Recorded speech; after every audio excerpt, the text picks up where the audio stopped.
So we will start with our 10th chapter, that is measuring instrument. All the subunits of 9th chapter, that is acid, alkaline, cell and batteries, all subunits are reduced. So we will continue with 10th chapter. If you have any doubts regarding earlier lectures or earlier chapters, then you can ask. So we will first start with 10th chapter, and after completing this we will go to second section. We have already completed 3 chapters of the second section. So we will see this chapter, that is 10th, measuring instruments. So as we all know, we have to measure some quantities, right? In our day-to-day life also we require to measure some quantities. When we go to shop, we ask for some quantities in the particular units, right? We have to measure some quantities. So similarly, in our electrical system or in electrical way also, there are some quantities that are electrical quantities. So what are basically electrical quantities? That is current, voltage, power, energy. These are some of the electrical quantities, right? In electrical, there are electrical quantities that have to be measured. So electrical quantities are to be measured like current, voltage, power, energy. So we measure length, we measure mass, temperature. So similarly here we have to measure current and all other quantities that are in electrical. So there are meters to measure every quantity. There are different meters. So to measure current we use ammeter. So this is basic. So we already know that to measure current we require ammeter. To measure voltage we require voltmeter. To measure power, wattmeter is required. To measure energy we require energy meter. To measure resistance we require ohm meter or Megger. So we are going to see it one by one. So first of all, you know the definition of current, voltage, power, energy, resistance. We have studied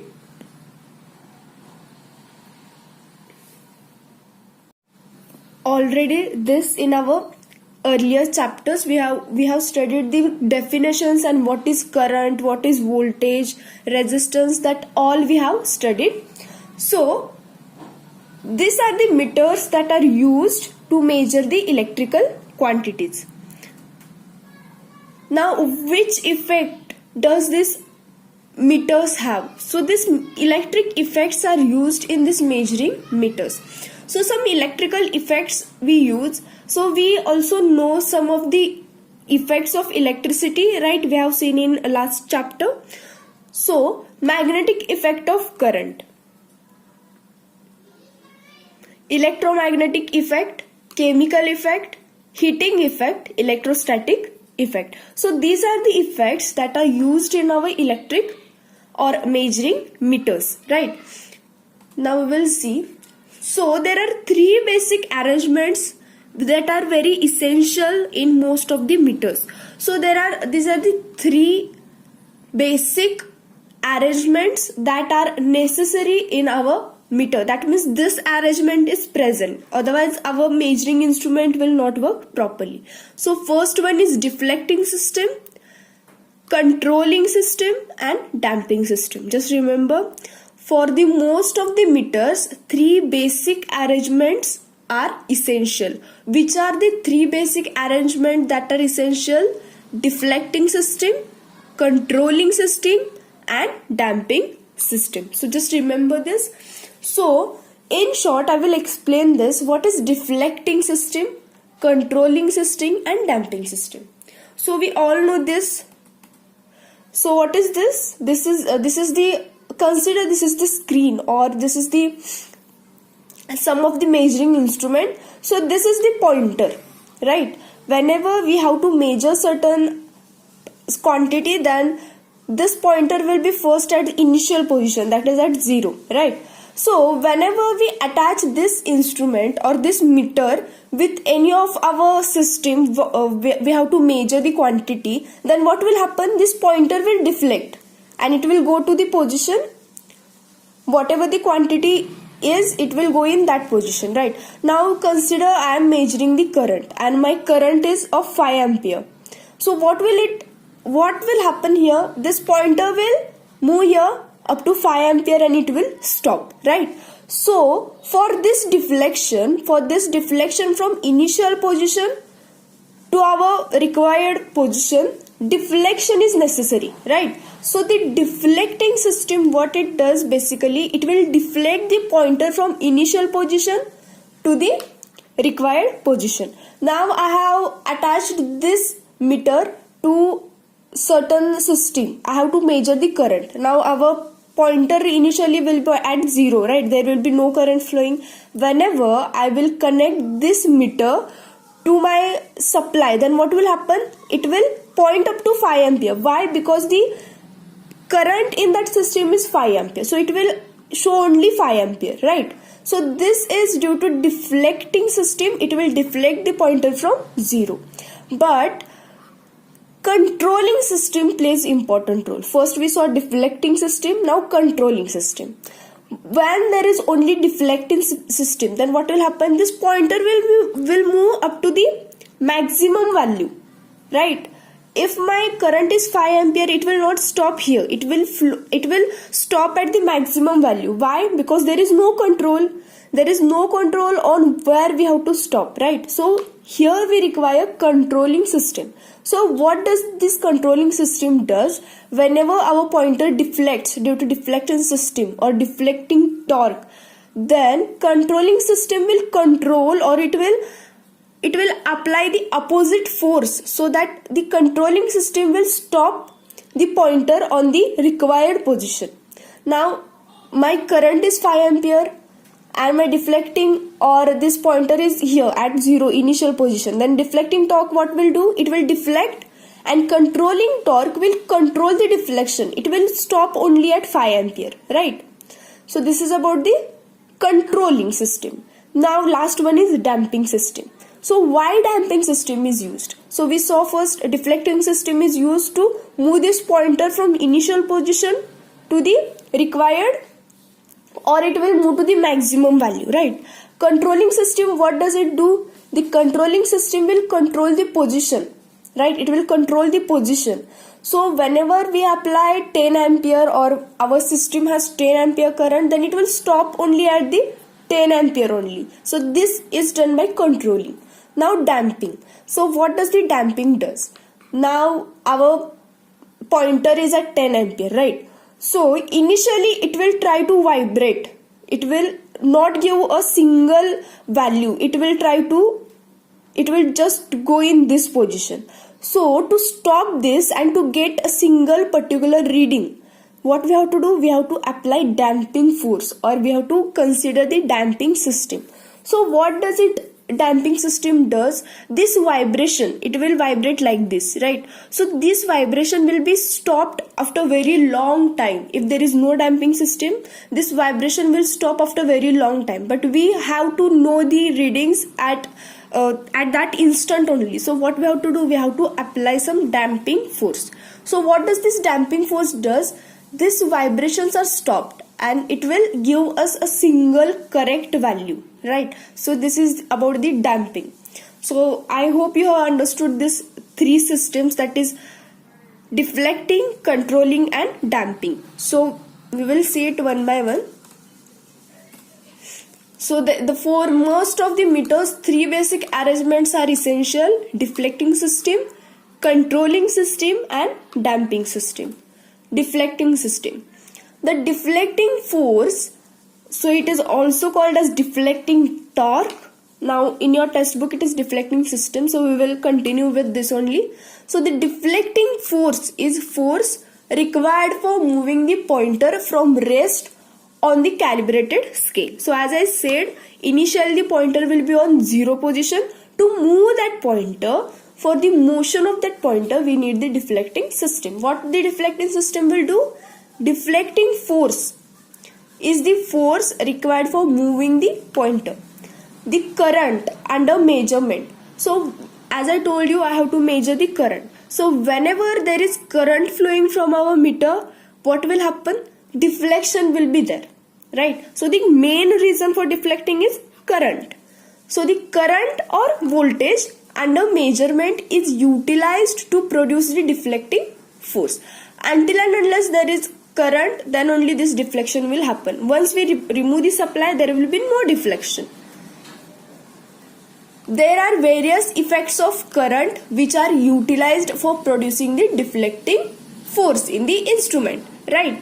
So as I told, whenever this is our meter and this is the pointer, so whenever there will be current, then and then only this will deflect. Why? Because due to the effect of current, as we saw here, due to the effect of the current, it will move. The pointer will move. So this meters require some parts. So this meter requires some parts, that is conductor in form of coil. Coil we have seen. Conductor in form of coil. Some iron part, spindle and pointer.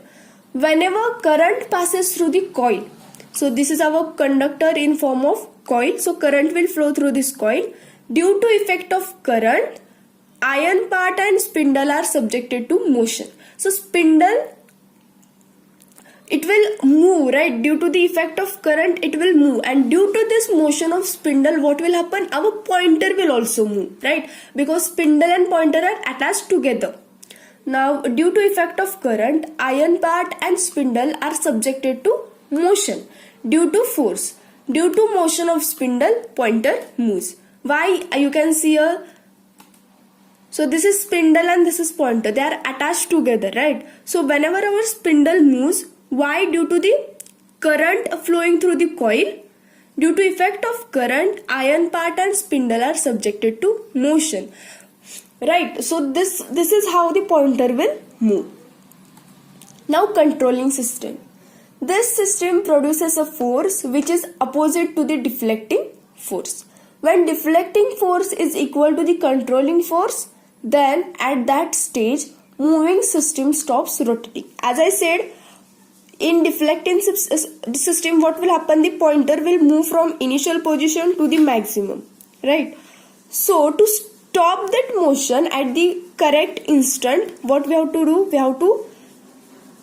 We have to know the controlling system. So this system, what it will do? It will oppose. It will produce some opposing force.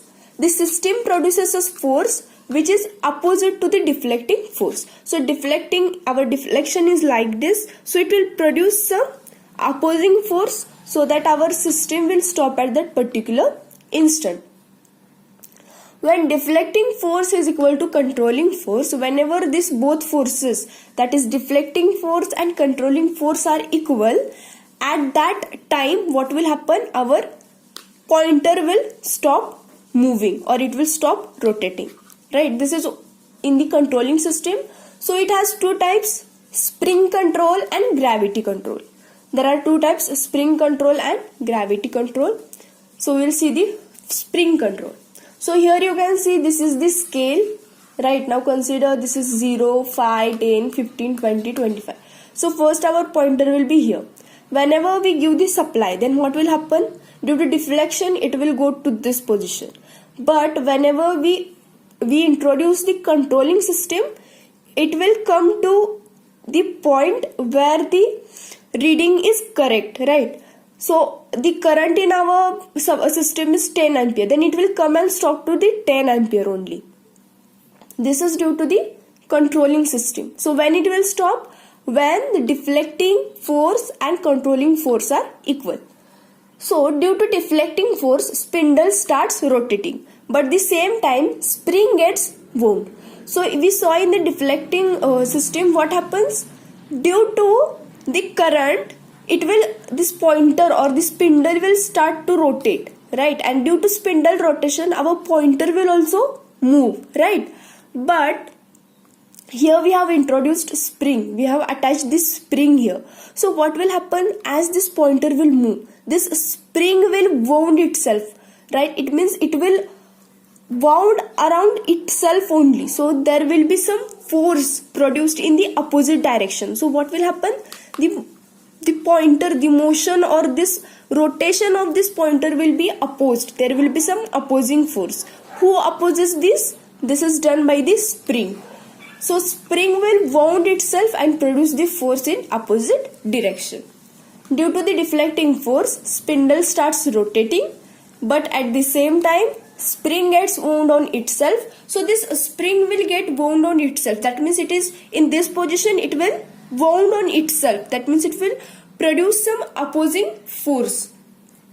And this is how the system is controlled. Now we will see the gravity control. We have seen the spring control, now gravity control. So when spindle starts rotating, so due to the current our spindle will start rotating, and due to spindle our pointer will also move.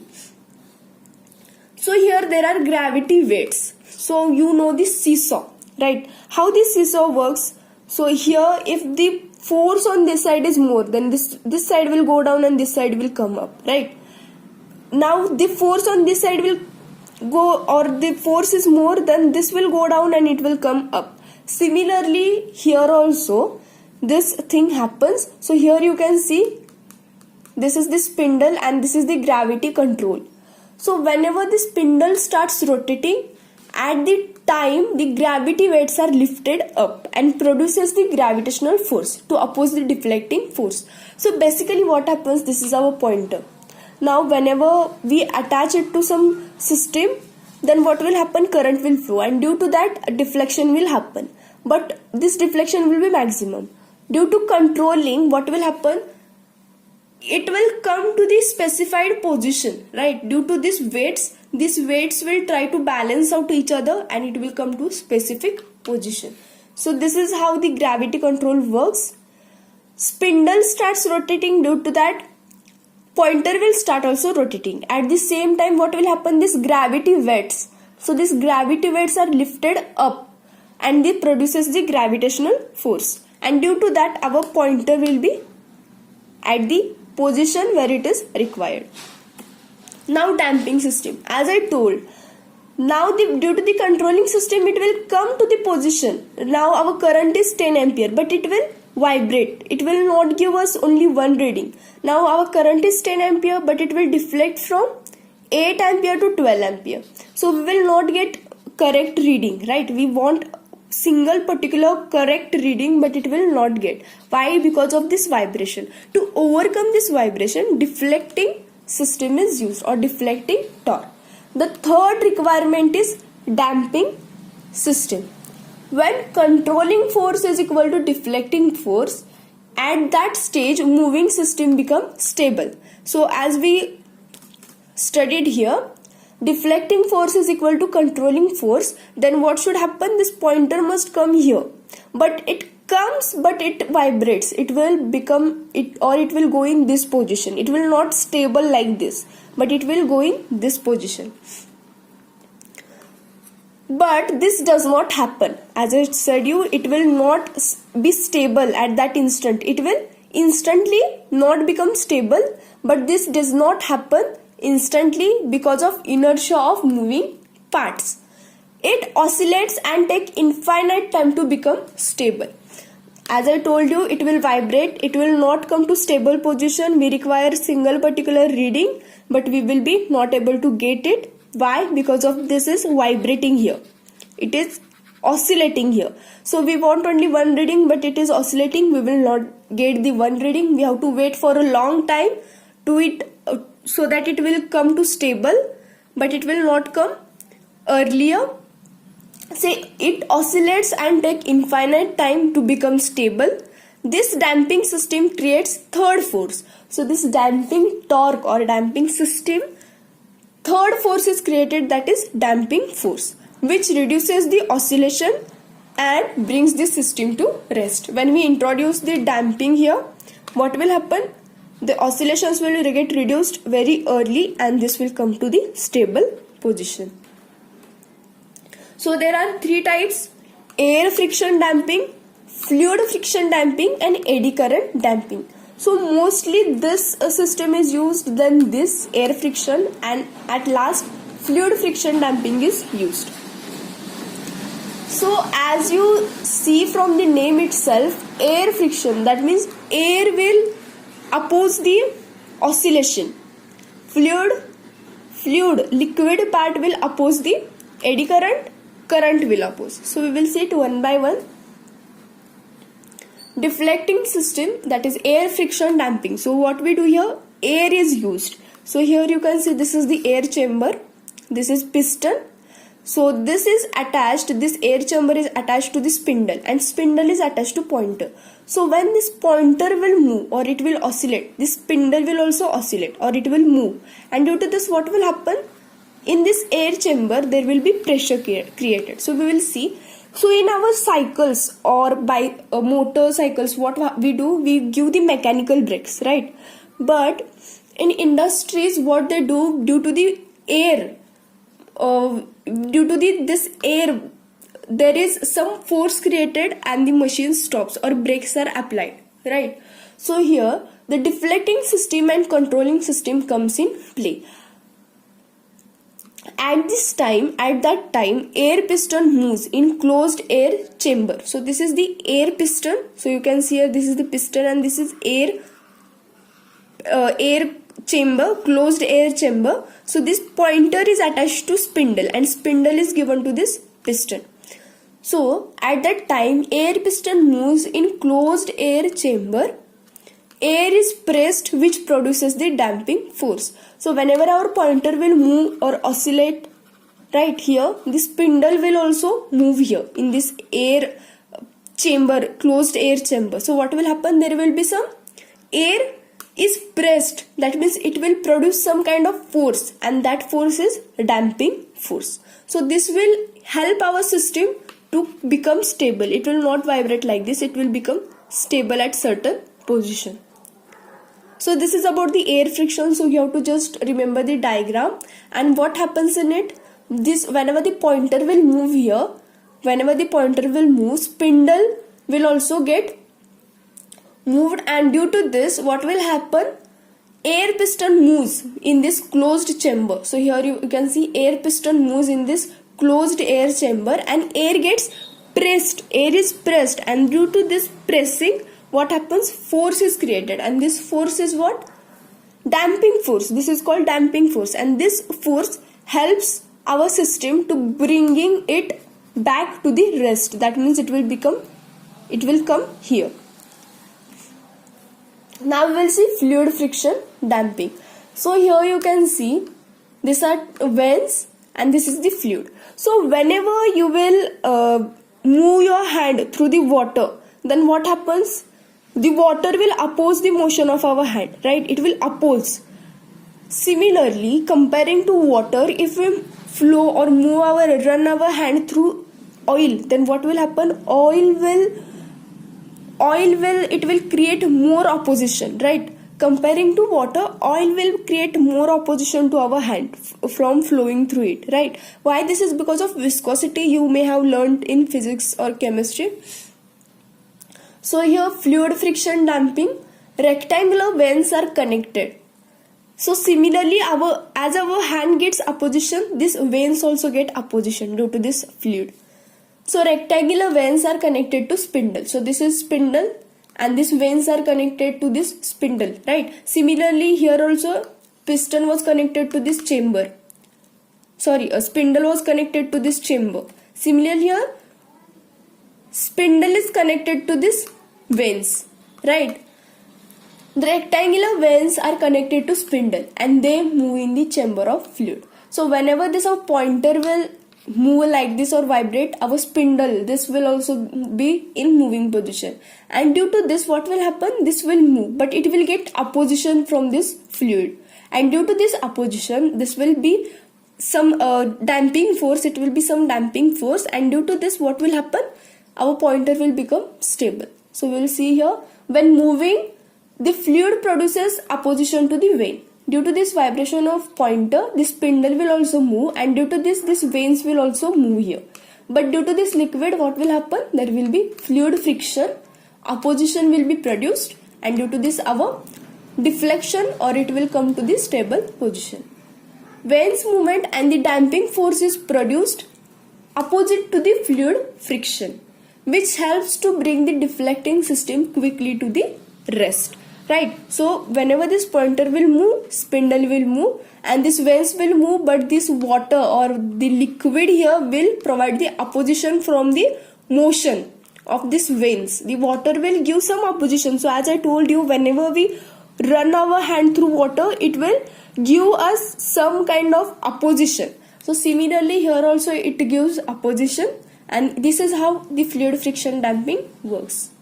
Last one is eddy current damping. So what happens in eddy current damping? First of all, you see the diagram. The aluminium circular disc is mounted on the spindle. So this is our spindle, as you can see. This is the spindle. This is spindle, and this is disc mounted on the spindle. When spindle moves, so whenever there is current, then our spindle will move. Whenever our spindle moves, this disc also moves. Why? Because it is mounted on spindle itself, right? And now here you can see this disc is placed between this damping magnet. This is magnet. So we have already learned whenever the conductor, it will move in this magnetic field, then what will happen? It will cut the flux, right? And hence EMF will be induced. So we will see here, when spindle moves, disc also moves. The disc will move disc while moving cut the magnetic field of damping magnet. Due to this magnet, there will be flux created, and due to this spindle will move, this disc will also move, and due to this motion, it will cut the magnetic flux.